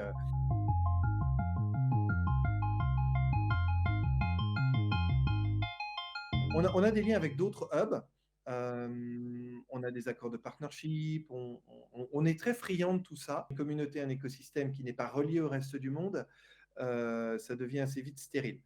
Et donc pour nous, la création de ponts est très importante. Parmi les visiteurs de Unit City, on a des visiteurs de plus de 60 nationalités qui sont venus à Unit City. On organise des événements internationaux, on a le sommet ukraino-israélien de la tech, on a des événements, on a la French Tech qui est installée à Unit City. Alors, toutes ces initiatives qui permettent le rapprochement des acteurs industriels et qui favorisent l'innovation permettent aussi de répondre à un autre défi, celui qui est posé par la multitude de solutions que doivent déployer les organisations pour se protéger, solutions de détection, de réponse à incidents. Farid, comment est-ce que vous faites pour... est-ce que c'est un problème, est-ce que c'est un sujet de faire collaborer ces différentes technologies et comment est-ce qu'on fait pour les faire fonctionner ensemble et puis renforcer leur interopérabilité? C'est une plaie, la technologie. Ça peut être très compliqué. Je prends un prisme un peu distant. La technologie, oui, il en faut, c'est super. Après, effectivement, quel est le niveau de dépendance que l'on peut avoir vis-à-vis de certains éditeurs, certaines solutions? Vous investissez de l'argent, vous investissez sur l'humain, sur le training, etc. Et potentiellement, dans les 36-48 mois, il faut modifier toutes vos solutions. Moi, j'ai toujours poussé pour essayer d'être autant que possible agnostique à la technologie. Il en faut, c'est nécessaire. On parlait de data, on parlait de casser les silos. Aujourd'hui, on a de plus en plus de sources ouvertes. Effectivement, que ce soit le campus cyber, que ce soit Europol, que ce soit des CERT régionaux, des CERT industriels, par secteur, mais aussi l'OSINT, qui pour moi est une vraie richesse en fait, lorsqu'on arrive en fait à investir sur ces sujets. Mais tout ça, en fait, finalement, c'est beaucoup de données. Et derrière cette donnée, je suis convaincu que, moi, je fais beaucoup confiance au facteur humain. Donc la technologie, c'est un vrai facilitateur, mais il faut la maîtriser. Il ne faut pas en être dépendant. Il faut garder, je pense, vraiment une forme un côté vraiment agnostique par rapport à cette technologie. Il ne suffit pas de mettre des sensors, capter de la data pour la rendre intelligible. Il y a un vrai travail derrière. Comment on crunch cette donnée, comment on la rend intelligible, comment on identifie des patterns de sécurité / de risque et quelles sont les mesures que l'on met en place. Ça, c'est mon premier élément. Le second, c'est le facteur humain, parce que, et on en revient toujours au même, déficit de compétences, marché pénurique, et même si demain on a des équipes de 100, 200, 300 000 personnes, je crois beaucoup à l'automatisation. Voilà. Grâce à l'automatisation, on peut identifier des schémas d'attaque et avoir des réponses automatiques. Donc je verrais plutôt cet apport de la technologie comme, une fois de plus, faciliter le travail de nos équipes. Et puis enfin, on peut avoir la meilleure techno, mais si vous n'avez pas les process qui vont bien et les people qui ont la tête bien faite, la technologie toute seule, ça ne sert pas à grand-chose. Donc voilà, je crois vraiment à ce triptyque, people, process et la technologie. People, process et technologie. Pour vous, Laurent Sellerier, la place de l'humain dans tout ce dispositif? Il est absolument essentiel. D'ailleurs, c'est le cœur de mission d'Orange Cyberdéfense, c'est de combiner des solutions techniques avec de l'expertise pour délivrer un service complet et efficace au profit des clients. Nous, la technologie, on essaye en permanence de la découvrir parce qu'il y a tous les jours des innovations et il faut capturer ces innovations. Donc on cherche en permanence, on scrute en permanence les nouvelles technologies. On a plus de 70 partenaires et quand on en trouve une, bien sûr, on l'évalue et l'évaluation, c'est à la fois la performance, mais aussi la simplicité d'usage. Parce que, comme tout le monde dans la salle, on n'a pas le temps de former les gens. on a besoin qu'il soit le plus vite possible opérationnel. Et donc, une technologie qui est certes performante, mais complexe à mettre en œuvre, et bien finalement, elle est moins efficace. Donc, voilà, cette notion de, une fois qu'on a choisi la techno, on regarde sa facilité d'usage, et puis après, on va sur le marché avec. Beaucoup de startups, leur challenge, c'est pas de trouver de l'argent. L'argent, en ce moment, jusqu'à maintenant, il y en avait. On verra plus tard. Mais c'est pas de trouver de l'argent, c'est de trouver des clients. Et avec Orange Cyberdéfense, on a une base client importante en France comme en Europe. Et donc, on les amène à se confronter sur le marché. Et puis après, on évolue avec eux. Donc, véritablement, voilà, la combinaison d'un produit et d'un service, ça fait une solution. C'est aussi pour ça qu'on a le FIC, pour que les humains, les hommes, les femmes et les hommes se rencontrent. Pour parler justement de complémentarité entre les hommes, les humains et la technologie, je vais inviter Karim Bensliman, le directeur du renseignement numérique de Darktrace, à venir nous dire quelques mots. Il est à ma gauche. Bonjour, allez-y.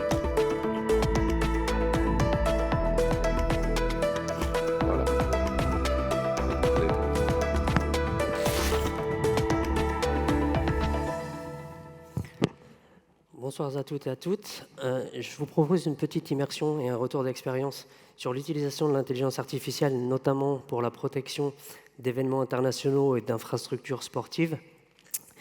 Et l'idée, c'est vraiment de faire comprendre les problématiques qui sont liées à l'événement du sport et comment on est confronté à des cyber-challenges qui sont quelque peu uniques.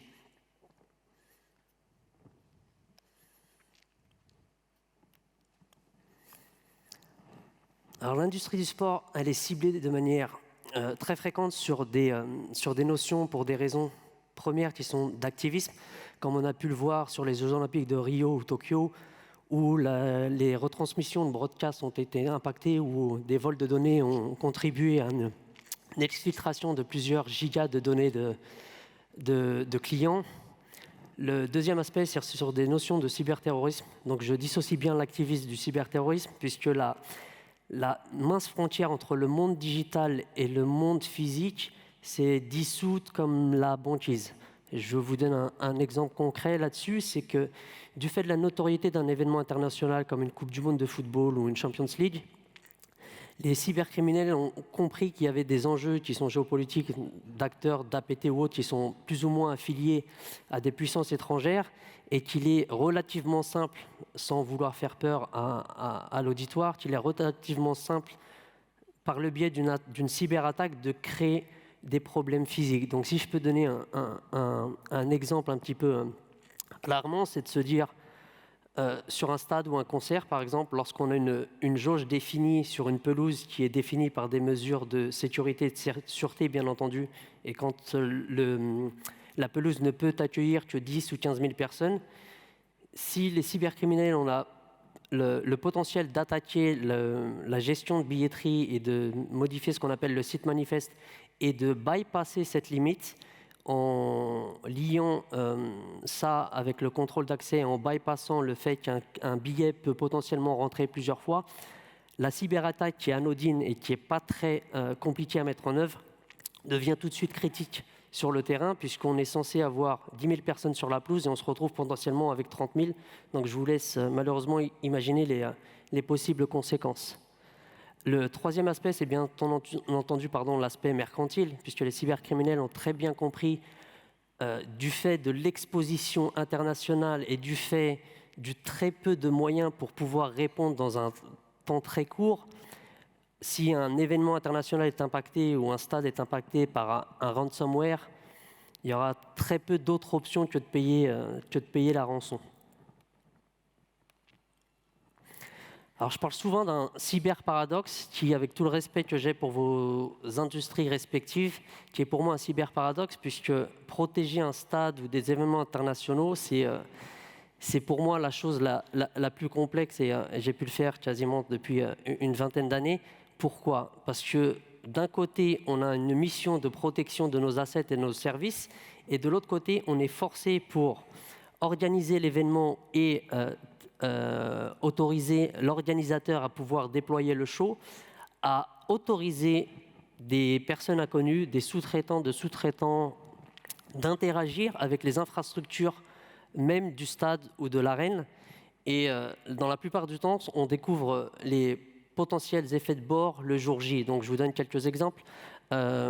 Lorsque le stade est juste hôte, c'est-à-dire qu'un organisateur va louer simplement le stade, il va faire appel à une armée de sous-traitants qui, le jour J, vont devoir avoir accès au LAN, utiliser les Wi-Fi, pouvoir interagir avec les écrans géants. Et tous ces devices, tous ces ordinateurs qui sont dans la plupart des cas apportés par des freelancers sont bien entendu pas gérés du tout, ni par eux et ni par nous. Donc du coup, c'est un cyber-paradoxe, c'est un challenge constant.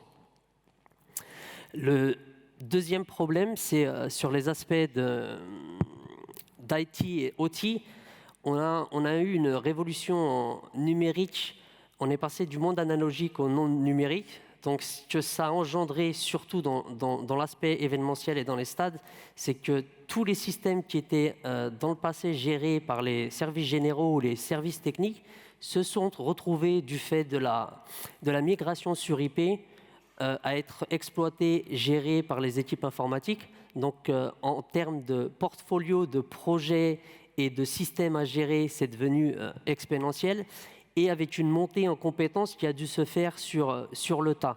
Et bien entendu, à partir du moment où on passe d'un système analogique à un système IP, vous doutez bien que la surface d'attaque et les vecteurs d'attaque sont multipliés par 1000. Comment j'ai répondu de manière assez directe et assez simple à toutes ces complexités du fait du manque de technologie, puisque on était confronté à devoir trouver des solutions, mais vraiment de manière standalone. Donc on avait un manque de visibilité sur le réseau, il nous fallait un NDR, on avait des plans de migration sur le cloud, il nous fallait un XDR, et in fine, même en déployant tout ça avec des projets qui étaient bien menés, on était toujours incapable d'avoir une vision complète et à 360 degrés de l'ensemble des systèmes de l'entreprise. Et c'est bien entendu un risque, puisque vous savez mieux que moi que la partie la plus dangereuse de l'iceberg, c'est celle qui est cachée. Et bien entendu, en termes de cybersécurité, il est impossible de défendre ce qu'on ne voit pas ou ce qu'on ne connaît pas. Donc c'est ça qui m'a amené à vraiment donner la chance à l'intelligence artificielle, parce qu'on a deux critères clés qui sont très très forts dans le monde événementiel et qui seront connus de vous tous bien entendu, c'est MTTK et MTTR, donc le temps qu'il faut à détecter un incident et le temps qu'il faut pour pouvoir répondre ou alors limiter cet incident. Et comme vous vous en doutez, dans le monde événementiel, lorsqu'on a un match ou une finale de Coupe du Monde qui dure 90 minutes, il est bien entendu inconcevable qu'il se passe la moindre chose, d'où un temps de réactivité, de détection, d'analyse et de réponse qui doit être de l'ordre de moins de 5 secondes, ce qu'aucun SOC malheureusement ou aucun humain n'est capable de faire. Donc l'idée, c'était vraiment de laisser la chance à une intelligence artificielle qui est vraiment du self-learning, qui n'est pas du tout entraînée, et voir les capacités de cette intelligence artificielle. Donc dans le monde événementiel, quand en tant qu'ex-DSI pour des stades un petit peu lointains, je viens spécialement de Singapour, et excusez-moi pour la voix parce que j'ai un petit peu pris froid, l'idée c'était vraiment de laisser l'intelligence artificielle découvrir l'ensemble du process ou du business. Donc sur un stade, on a bien entendu ce qu'on appelle le business as usual, les jours normaux de semaine où on va se concentrer sur la gestion des assets IT vraiment bureautiques et corporate. On a le monde événementiel. Donc l'intelligence artificielle se doit de comprendre un petit peu les deux mondes. Qu'est-ce qui est un mode non-événement et un mode événement. Et dans la particularité du POC que j'avais mis en place, c'était vraiment avoir assez de temps pour laisser l'intelligence artificielle découvrir l'ensemble des différents modes, c'est-à-dire non-événement, événement, et dans le mode événement, qu'est-ce qu'un match de football, qu'est-ce qu'un match de rugby et qu'est-ce qu'un concert. Parce qu'encore une fois, c'est des approches qui sont complètement différentes. Les cybercriminels innovent de manière constante et vont beaucoup plus vite que la défense. Donc ce jeu de chat et de la souris était un jeu perdu d'avance. Et en déployant une intelligence artificielle capable de détecter les déviations subtiles sans se baser sur des règles ou des signatures. C'était vraiment une approche innovante pour moi et elle a été vraiment éprouvée sur le terrain et c'est pour ça que j'ai été amené à la déployer sur beaucoup de stades de renom. Ce qui arrive, on a parlé un petit peu de l'intelligence artificielle vraiment sur la partie défense. Ça reste toujours un mode réactif. C'est plus un mode pompier où on est obligé de devoir analyser dans un temps très très court. Donc l'intelligence artificielle le fait très très bien ça, mais on est toujours dans un mode réactif. Donc l'idée c'était de voir comment cette même intelligence artificielle et ce même changement de paradigme était capable de faire de la prévention, mais d'outrepasser les pentests, puisque si je fais un parallèle par rapport à mes obligations légales de pentest, on devait avoir entre 2 et 4 pentests à l'année. C'était plus dans des aspects, des notions de conformité. Donc on a un pentest, ce pentest vous dit que potentiellement il n'y a pas de faille très critique. Malheureusement, en termes de budget, on était obligé de réduire le scope. Donc quand on fait appel à des pentests, si on n'a pas une red team interne ou des pentests extérieurs, la première chose qu'on fait, c'est qu'on partage des informations avec ce pentester pour limiter bien entendu le scope et limiter l'enveloppe. Donc ça ne donnait pas une parfaite vision de l'ensemble du risque. Et ce qu'on a su faire sur l'intelligence artificielle sur la partie défense, on l'a poussé sur la partie offensive, où là, ça va être de la simulation d'attaque, et j'utilise bien simulation d'attaque, puisque ça va être des vraies attaques simulées, mais non impactantes, 24 heures sur 24, 7 jours sur 7, pour prévenir de tout risque. Donc l'intelligence artificielle va partir sur un mode vraiment de connaissance zéro, de feuille blanche, sans aucun critère, sans aucune information, si ce n'est le nom de votre entreprise, et va chercher par elle-même sur des millions de facteurs et de vecteurs d'attaque, qu'est-ce qu'il est possible de découvrir sur votre entreprise et quel est le moyen le plus direct ou le plus simple de faire de la disruption de service ou d'exporter vos données. Donc, comme vous pouvez le voir sur ce slide-là, c'est vraiment une approche à 360 degrés en temps réel, découverte des actifs, gestion des vulnérabilités, de la threat intelligence, de l'attaque surface management, du penetration testing, du red team exercise et bien entendu, comme je l'ai explicité, de la simulation d'attaque. Encore une fois, l'utilisation de l'intelligence artificielle, que ce soit sur un aspect défensif ou offensif, n'est clairement pas là pour remplacer l'humain, il est vraiment là pour augmenter l'humain. Et je vous invite à vous rapprocher de moi si vous avez la moindre question sur les réseaux sociaux ou autres, ou sur le forum. Et je me ferai un plaisir d'échanger mon retour d'expérience si vous êtes intéressé. Merci à vous.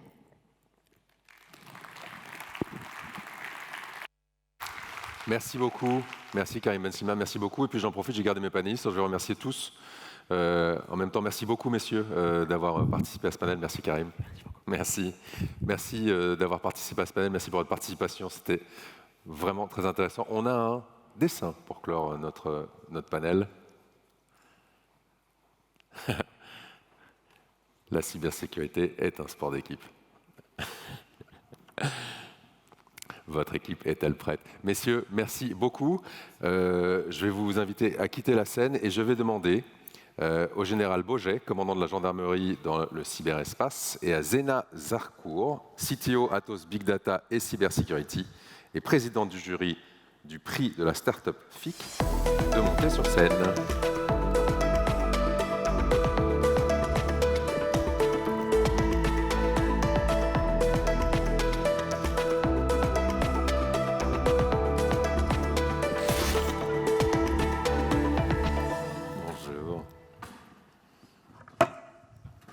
Tenez, venez avec moi, on va se mettre ici.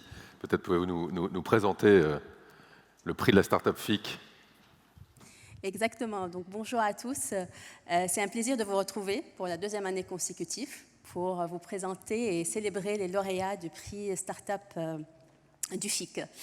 En fait, depuis le lancement du prix de la Startup FIC, on a identifié des pépites qui ont su grandir et rayonner au niveau français, européen et international.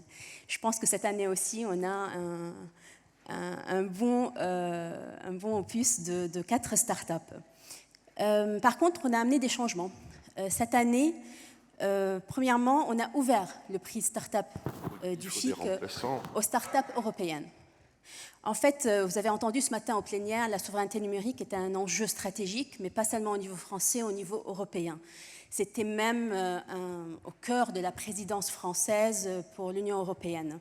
Donc effectivement, on s'est dit, pour le prix Startup du FIC, cette année, on va l'ouvrir aux startups européennes grâce aussi à la collaboration avec l'EXO, l'European Cyber Security Organization. Et nous avons eu, dès la première fois, 20 startups européennes hors France qui ont candidaté. Le deuxième changement, c'était l'introduction d'un 4e prix, le prix OT, Cyber Security for Industries. Donc, encore une fois, on a vu qu'aujourd'hui, la surface d'attaque est en train de s'étendre. On a parlé juste là maintenant avant de la convergence IT-OT, l'adoption de l'IoT, du cloud, l'adoption du edge, de la 5G. Donc, effectivement, avec cette surface d'attaque qui s'étend, on ne sécurise pas tous ces environnements de la même façon. Et donc, on voulait mettre à l'honneur ces startups qui sont en train de sécuriser les environnements et les systèmes industriels. Et donc, aujourd'hui, nous avons 4 prix à remettre. Mais juste avant de remettre ces prix, si je peux me permettre, je voulais remercier le jury quand même. Parce que vraiment, on a eu un jury représentant des institutions étatiques, des fonds d'investissement, du secteur privé. Et ce jury a dédié du temps pour étudier 75 dossiers, pour auditionner 14 finalistes, et puis finalement, en fait, animer un débat très intéressant dans les délibérations. Donc, je remercie le jury également pour leur implication.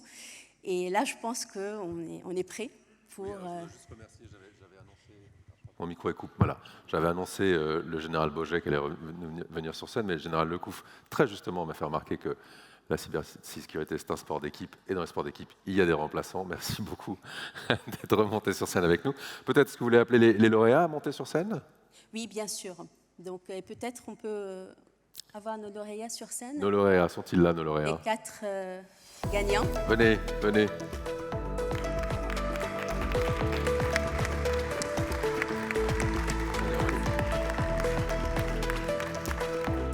Venez, monsieur.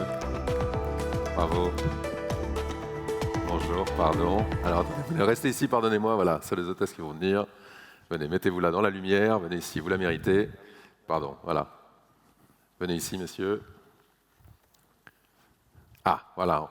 On en a lancé 4, alors voilà, on y est presque. Bonjour, où est notre 4e lauréat? Eh bien, on le remettra son prix plus tard. Oui. Peut-être vous voulez commencer par remettre le premier. Oui, tout à fait. Donc, j'ai parlé du prix Cyber Security for Industries.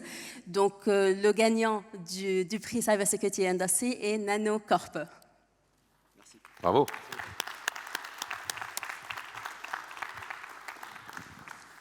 Tout d'abord, je tiens à remercier le jury en premier et toute l'organisation du FIC. En tant que premier lauréat de ce prix, on accroche ce prix aussi haut que notre ambition. Donc on va le porter le plus haut possible afin de rendre les tâches bien difficiles pour nos successeurs. Mais non, tout d'abord, on est super fiers. Notre première candidature à un prix, le recevoir, d'avoir été sélectionné par un jury aussi qualifié. C'est un très grand honneur pour NanoCorp. Donc voilà, merci à tous. C'est une chanson. Celui-ci, le suivant. Merci. Tenez. Effectivement, donc maintenant, notre deuxième lauréat, c'est le prix coup de cœur du FIC. Et donc, les gagnants, c'est Black Noise. Bravo.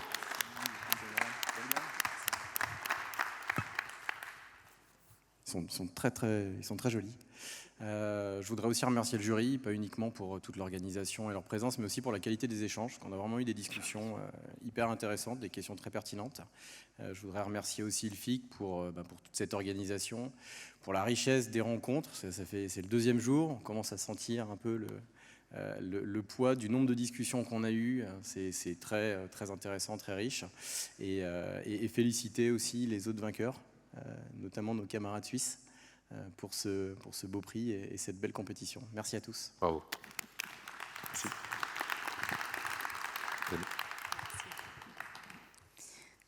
Et donc, on passe au 3e prix, le prix du jury 2022. Donc, les gagnants, c'est Mindflow. Bravo. Bonsoir à tous. Merci au jury pour votre confiance.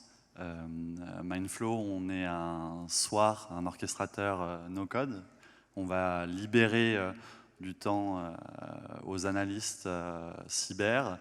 Et donc notre mission, c'est de démocratiser SecOps. Et je pense que c'est un honneur de pouvoir avoir un projecteur sur notre projet pour porter encore plus loin notre vision et notre ambition qui est, on pense, qui va redonner en fait du temps de qualité aux analystes. Donc merci au jury, merci à toute l'équipe Mindflow avec qui on a fait un travail exceptionnel, je pense, ces 12 derniers mois.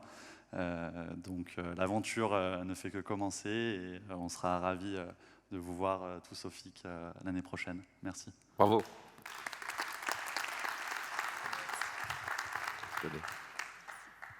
Et donc le gagnant, le vainqueur de l'édition 2022 du prix du FIC, c'est Strong Network.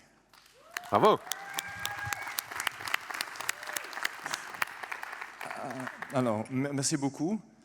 Je vais encore le dire, enfin, on en a parlé il y a quelques semaines, quand Zen m'a téléphoné, bon, on est une start-up suisse, hein, donc on est aussi très honoré. J'étais encore pincé pour y croire. Quand elle m'a téléphoné, ça nous a fait une émotion incroyable. Je voulais remercier évidemment le FIC, déjà pour ouvrir le concours à l'Europe. Je pense que c'est vraiment fantastique. Aussi de tous les gens qui ont passé du temps à regarder les dossiers, à essayer de mettre un poids sur l'innovation qui était faite en cybersécurité. Maintenant, je veux aussi remercier mon cofondateur qui n'est pas là ce soir, Ozrenko Dragic, qui avait étudié en Suisse mais qui est serbe. J'ai parlé aussi hier que la Suisse c'est un petit pays, donc on doit être international depuis le départ. C'est important pour nous d'être international depuis le départ parce qu'on a aussi une habitude de valider nos solutions à l'étranger avant de les adopter en Suisse. Ça, c'est quelque chose qu'il faut qu'on s'habitue. Mais je pense que c'est très bien aussi, parce que c'est grâce justement à des concours comme le FIC qu'on arrive à faire ça sans aller jusqu'aux États-Unis. Et là, je pense que c'est vraiment bien, parce que ça nous donne une validation, puis il faut que c'est européen. Aussi remercier depuis mon premier employé jusqu'au dernier qui sont venus. Parce que je pense qu'ils prennent aussi un pari sur leur futur et puis donc ils viennent dans une aventure. Mais évidemment, remercier nos investisseurs parce qu'ils vont regarder ça. Donc voilà. Et aussi nos investisseurs qui sont européens, jusque de Suisse, le premier pour le pre-seed, maintenant pour le seed qui sont européens. Donc c'est nos Finlandais de Open Ocean qui nous ont fait confiance dernièrement. On a levé un round de 5,2 millions qui va nous permettre de continuer l'extension. Et puis finalement, ma famille, parce que j'ai rencontré ma femme il y a quelques semaines, qui doit évidemment me soutenir, me supporter aussi, et puis ils ne me voient pas trop souvent, mais voilà, ils comprennent la passion que j'ai dans la cybersécurité et de créer des solutions, donc voilà. Et puis merci à tous, merci à tout le monde aujourd'hui. Voilà. Bravo. Un dernier mot. Très bien. Écoutez, merci beaucoup. Merci au général Beaujean de nous avoir rejoints. Pardonnez-moi. Je souhaite vous avoir fait bravo à tous les lauréats. Bravo et merci beaucoup. Pour terminer cette plénière, nous allons encore, mais je vous remercie, je vous invite à quitter la scène. Merci beaucoup. Une dernière célébration avec la remise du prix du livre. Et je vais demander au général Watin-Augoire et aux 6 lauréats de me rejoindre sur scène. Montez, je vous prie.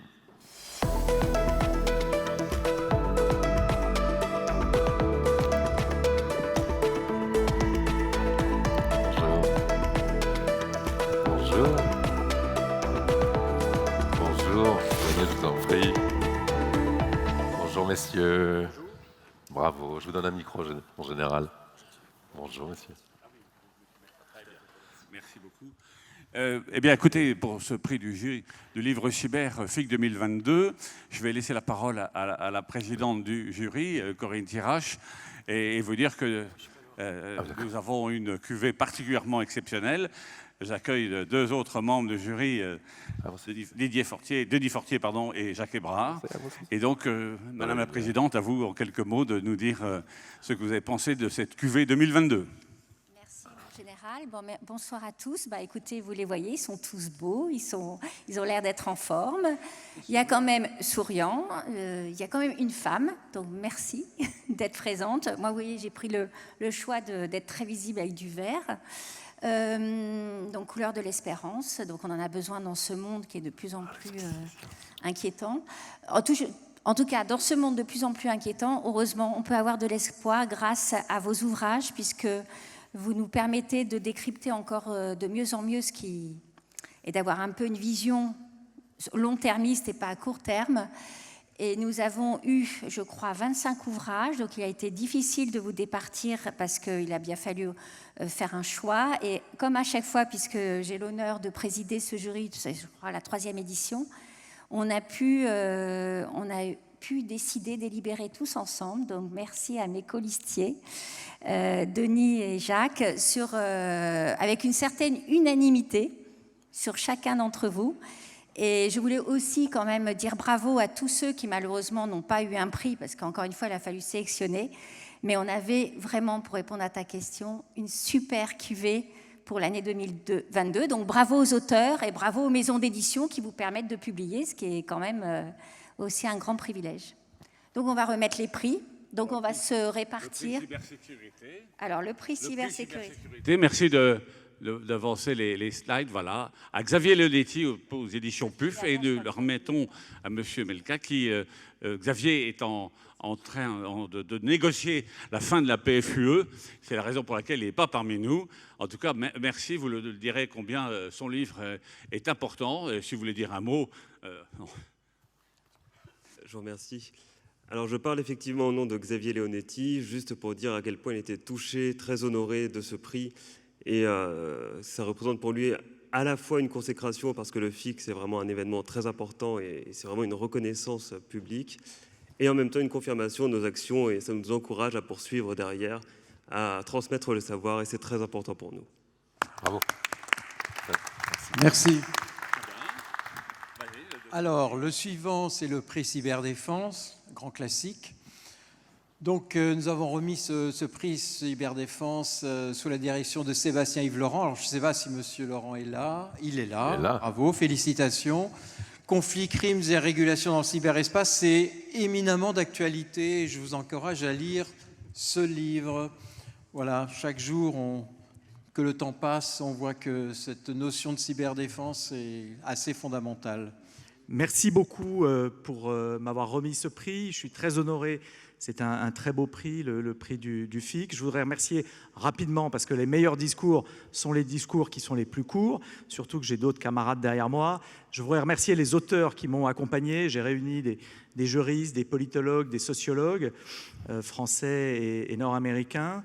Merci aussi à l'éditeur ISTE et au directeur de collection, Daniel Ventre, qui développe et qui appuie, qui promeut des travaux de sciences sociales sur le cyber. L'objet, c'était d'étudier ces questions de conflictualité, de criminalité, mais aussi de régulation sur les systèmes sociotechniques que sont les systèmes cyber, et notamment à l'échelle internationale. C'est un immense chantier pour les sciences sociales, et je suis très heureux d'avoir pu publier chez ISTE ce volume. Et je remercie encore à la fois le jury, mais aussi les auteurs qui m'ont fait confiance. Et je signale effectivement qu'il a été traduit chez Wiley avec un prix de vente absolument scandaleux, mais l'essentiel, c'est qu'il soit disponible en anglais. Merci. Merci. Pardon.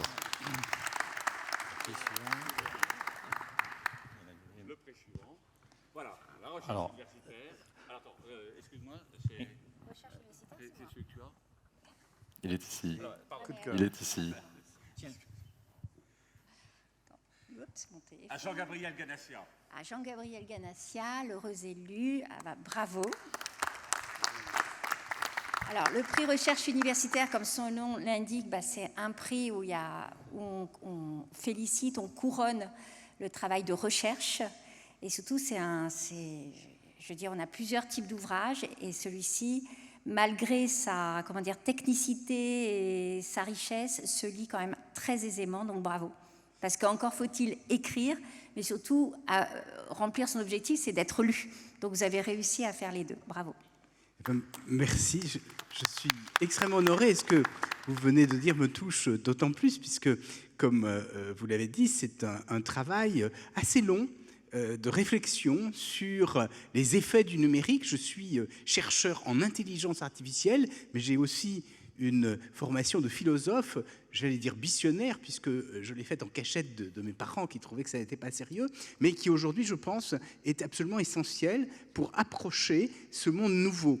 Et ce qu'il faut bien comprendre, c'est que les vrais dangers, et ceux dont vous traitez ici, ne sont pas ceux qui sont reconnus, et beaucoup de craintes du grand public ne correspondent pas à des réalités des dangers. J'avais écrit il y a 5 ans un livre sur la singularité technologique, parce qu'effectivement, ça a beaucoup fait parler, mais il me semblait qu'il fallait aller plus loin et de se demander quels étaient les fondements sur lesquels reposaient les différentes chartes éthiques. Et c'est ce que j'ai fait dans ce livre, en commençant par une espèce d'anthropologie du numérique, avec ce qu'est la rose des vents numériques, qui essaye d'en faire un peu le tour. Mais j'invite bien sûr tous ceux qui sont ici à le lire. Je vous remercie encore, je suis très touché.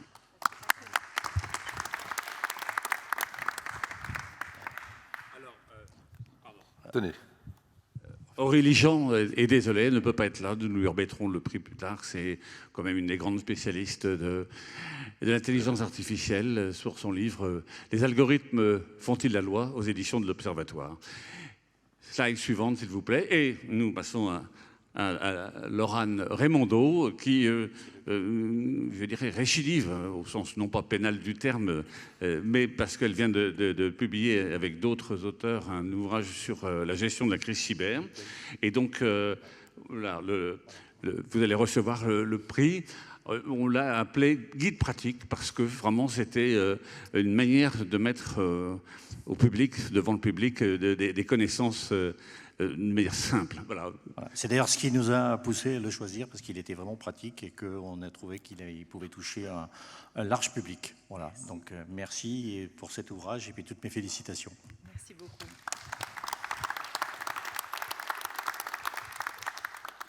Un grand merci aux membres du jury, à tous les lauréats, tous les participants, bien sûr.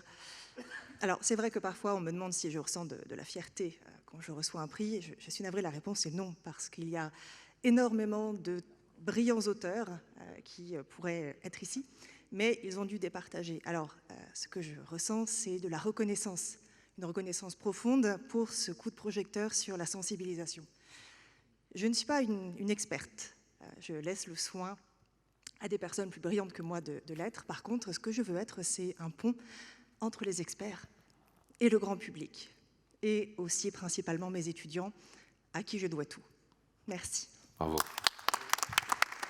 Merci. Bravo.